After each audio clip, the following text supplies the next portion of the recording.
Next on Worcester News tonight, an elderly man threatens employees at a Central Massachusetts AAA. Now police are looking for him.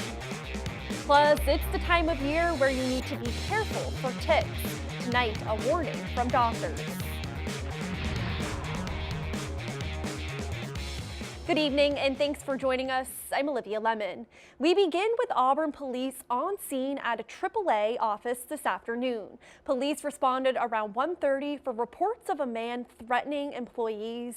Police say 85-year-old Francis Sepulka was upset with his services at AAA and threatened to get a gun out of his car. No weapon was shown. The suspect left the scene. Police say his phone was last pinged in North Brookfield, where Sepulka has family. The store remained closed for the remainder of the day. Anyone with information is asked to contact police. A Spencer man is behind bars tonight. According to the Telegram, Adam LaCroix threatened to kill as many police officers as he could after they found him hiding inside a mattress box spring. This is video of LaCroix in court in 2015 for an unrelated matter. Prosecutors say LaCroix barricaded himself inside a woman's home this weekend. She has a restraining order against him and went to police when she noticed her security cameras were disabled.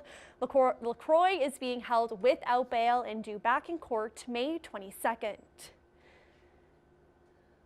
A new flight from Worcester Regional Airport to Philadelphia will start in October. American Airlines has already released its prices for flights, and some people are worried the cost may not be worth it. Our Roslyn Flaherty joins us live now to explain. Roslyn? Olivia, we searched a lot of different days and prices, and they do vary, but Bill Randall, who's critical of the schedule, says the flight times are too late, making it difficult for people to connect. American Airlines has released its fares from Worcester Regional Airport to Philadelphia, and some are not too happy about the prices. On October 4th, on the first day of service, a round-trip flight is $646, when a flight from Logan to Philadelphia on the same day is as low as $291 round-trip. I would never fly, even for convenience factor. I live 2 minutes from the airport. I'd never pay $600. I don't think they're going to get any luck with any of that. $600 round trip. You could drive and enjoy yourself much more. Bill Randall runs Fly ORH, a blog about the Worcester airport. He says it's great to see American Airlines come to Worcester, but the schedule is making the prices look bad. Starting in October, a flight will arrive to the city around 9 a.m.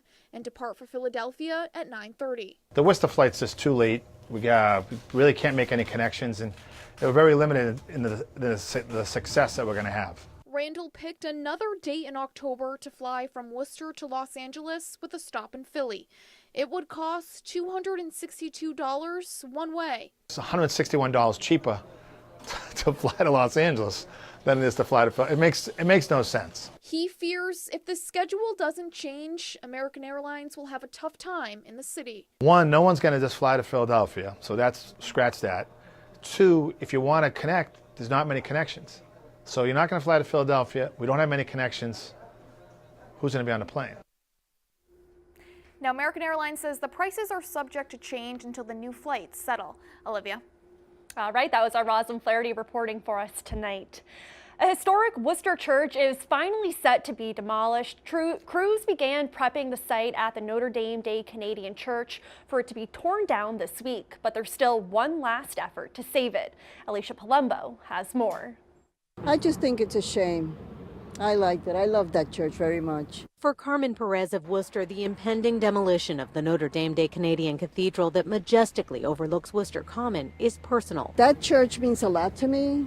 My daughter was baptized, her first communion, and she was confirmed there. But more than a decade after it was decommissioned by the Catholic Diocese of Worcester and 8 years after it was purchased by Hanover Insurance as part of the City Square revitalization project, the developer says they've run out of reuse options. I can sincerely say we made our very best effort at a substantial cost to find a reuse for the building.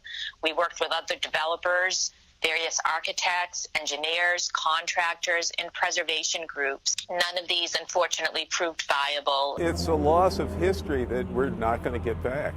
Nobody builds these anymore. The group Save Notre Dame Alliance has been working diligently to raise awareness outside the church and raise seed money to come up with a viable redevelopment plan The group plans to petition the city council Tuesday to try to step in and save the building that dates back to the 1920s. The clock is ticking down. We have really a matter of weeks until it does become irreversible. The demolition process began today and is expected to take about 4 months. City Councilor Mo Bergman tells me no one wants to see this historic building taken down, but he says the city's hands are tied because the city doesn't own it. In Worcester, Alicia Palumbo, Worcester News Tonight. A brief court appearance today for the payroll director of the Mass State Police on theft allegations. Denise Ezekiel was arraigned in Framingham District Court today, where she pleaded not guilty. She's charged with stealing nearly $24,000 from state police by making several unauthorized transfers to her personal bank accounts in the form of travel and training reimbursements. Ezekiel has been suspended without pay since November. She's due back in court in June. There's a push in Massachusetts to attract the next wave of Democratic candidates ahead of the 2020 election. And this new effort is being led by a local congresswoman. Allison King has the details. When it comes to the midterm elections, Congresswoman Katherine Clark is plugged in. This is our first chance to be a backstop for the democratic process. Clark, now in her third term, was tapped last year by the Democratic Congressional Campaign Committee to be the vice chair of recruitment, which means she's been traveling the country, meeting Democratic candidates, deciding which ones to invest in based on their chances of flipping a Republican seat from red to blue. We're up to 104 districts around the country that we feel we have viable candidates in all of them. Democrats need 23 seats to take control of the House, a number that seemed near impossible last year, but the Democrats now feel confident is doable. I think people should look at Mikey Sherrill in New Jersey. She flew combat helicopters. Angie Craig out in Minnesota. Brendan Kelly from Illinois, a prosecutor. Just 6 of the sitting Republicans in the House do not have Democratic challengers. We now have districts in Arkansas and North Carolina that we haven't played in a long time. But while there is optimism among Democrats for 2018, they are less confident about a presidential candidate in 2020. We may not know who our nominee is. Is that okay? I think that's fine. I don't think at this point we'd heard of really Barack Obama. For Worcester News Tonight, I'm Allison King. It may finally be starting to feel like spring, but some insects are already out. Doctors are warning people to be cautious of ticks. They say the small parasites latch onto people and can cause Lyme disease. Our Brittany Schaefer joins us live now to explain. Brittany? Olivia, warm weather means ticks are definitely out. I got a first-hand look at how a white cloth with a stick attached to it can draw numerous ticks within seconds. Using only a white cloth, Sam Telford is looking for ticks to test in his North Grafton lab. It only took a minute for the professor of infectious disease at Tufts to catch 7 of the parasites. The ticks think that it's the fur of an animal and they latch on. Telford says even after the cold and snowy winter, Massachusetts will see a 15% increase in the number of ticks this year. The winter was odd. It was very wet. And in fact, for a while there, I was worried that my poor little ticks would be all drowned. But never fear, they're here. They're all over the place. You're walking dogs, you're going to get these on you.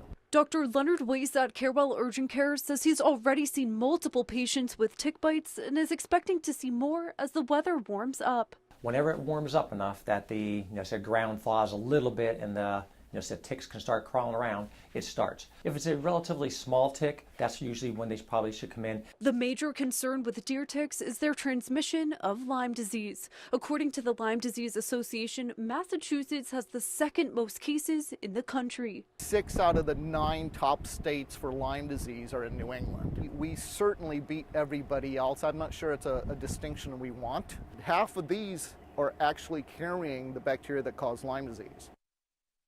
Now, Telford and Weiss say to avoid ticks to wear long sleeves and long pants and to also use insect repellent with DEET. Olivia? All right, sounds good. Thank you, Brittany. The Worcester Railers are back at the DCU Center tonight for Game 6 in their Kelly Cup playoff series. The team will play the Adirondack Thunder tonight at 7. Worcester is down 3-2 in the best-of-7 series. The Railers will try to force Game 7 with a win this evening. The team trailed Adirondack 4-1 in Game 5 Saturday before staging a comeback and winning. Again, the puck drops tonight at 7 at the DCU Center.